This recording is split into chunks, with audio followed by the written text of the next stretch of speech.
খুবই গুরুত্বপূর্ণ একটি খবর, সেটি হচ্ছে শিলিগুড়ি করিডোরে রাফাল জেট এবং S-400 মোতায়েন করল ভারত।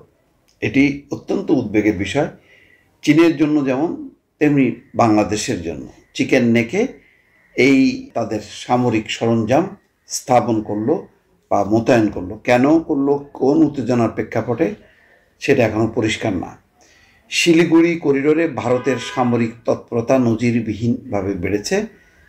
এই খবরে বলা হচ্ছে, ভারতের পূর্বাঞ্চলে সবচেয়ে গুরুত্বপূর্ণ এবং স্পর্শকাতর চিকেনস নেক করিডোর ঘিরে নয়াদিল্লি প্রতিরক্ষা বলয় গড়ছে। তারই অংশ হিসেবে শিলিগুড়ি করিডোরে এবার রাফাল যুদ্ধবিমান এবং রাশিয়ার তৈরি S-400 বিমান প্রতিরক্ষা ব্যবস্থা মোতায়েন করল ভারত। 20 থেকে 22 কিলোমিটার প্রশস্ত এই করিডোরটি ভারতের উত্তর পূর্বাঞ্চলীয় রাজ্যগুলির সাথে একমাত্র স্থল যোগাযোগ ব্যবস্থা। এটি বাংলাদেশ, নেপাল, ভুটান এবং চীনের সংযোগস্থলে অবস্থিত। পাকিস্তান ইতিমধ্যে বিষয়টি নিয়ে বিচলিত হয়ে পড়েছে এবং নয়াদিল্লি এখন তার কৌশলগত দৃষ্টি পূর্ব দিকে ঘুরিয়ে নিয়েছে এবং লাল রেখা টানতে শুরু করেছে। পাকিস্তানের সাথে উত্তেজনা কিছুটা প্রশমিত হয়ে এলেও ভারতের দৃষ্টি এখন বেইজিং এবং ঢাকার দিকে। দ্য এশিয়া লাইভের মতে, ভারত ভুটান সীমান্তের কাছে সাম্প্রতিক চীনা সামরিক মহড়া এবং বাংলাদেশের দ্রুত রাজনৈতিক পট পরিবর্তনের ফলে নয়াদিল্লি সজাগ রয়েছে।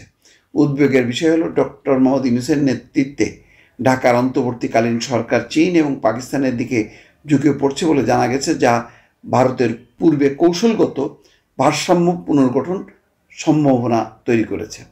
অর্থাৎ যেহেতু চীন দিকে ঝুঁকে পড়েছে, পাকিস্তানের দিকে ঝুঁকে পড়েছে বাংলাদেশ, সুতরাং বাংলাদেশ হয়ে যে তাদের উত্তর পূর্বাঞ্চলের যেই রাজ্যগুলোর সাথে সংযোগ এবং সামরিক নিরাপত্তা, সেটা এখন যে ঝুঁকির মধ্যে পড়েছে বলে ভারত মনে করছে।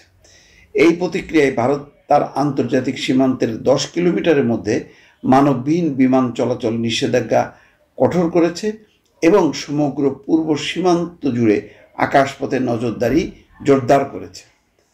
ভারতের নজর 32টি F-17 এবং জেটের দিকে উদ্বিগ্ন ভারত।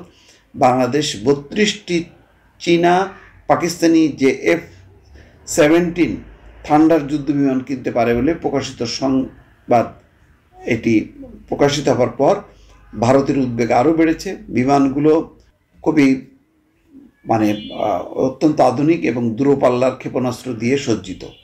বাংলাদেশের উত্তরাঞ্চলে মোতায়েন করা হলে এই যুদ্ধবিমানগুলো ভারতীয় বিমান ঘাঁটি এবং সীমান্তের ওপারে গুরুত্বপূর্ণ অবকাঠামোর জন্য হুমকি হতে পারে।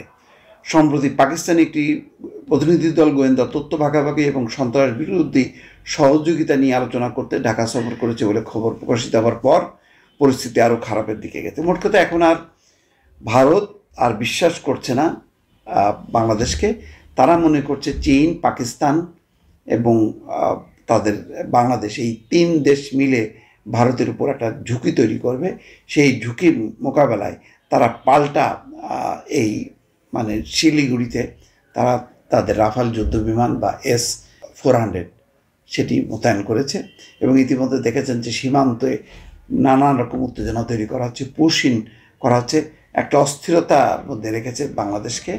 এর উদ্দেশ্য হলো ভারত তার আধিপত্যটা বজায় রাখতে চায়। ইতিমধ্যে পাকিস্তান ঘোষণা দিয়েছে দক্ষিণ এশিয়ায় ভারতের দাদাগিরি চলবে না। ফলে আনুষ্ঠানিকভাবে পাকিস্তানের সাথে যুদ্ধ থেমে গেলেও এই অঞ্চলের যে শান্তি নেমে আসবে তার কিন্তু লক্ষণ দেখা যাচ্ছে না। দর্শক, ভালো থাকবেন। আল্লাহ হাফেজ।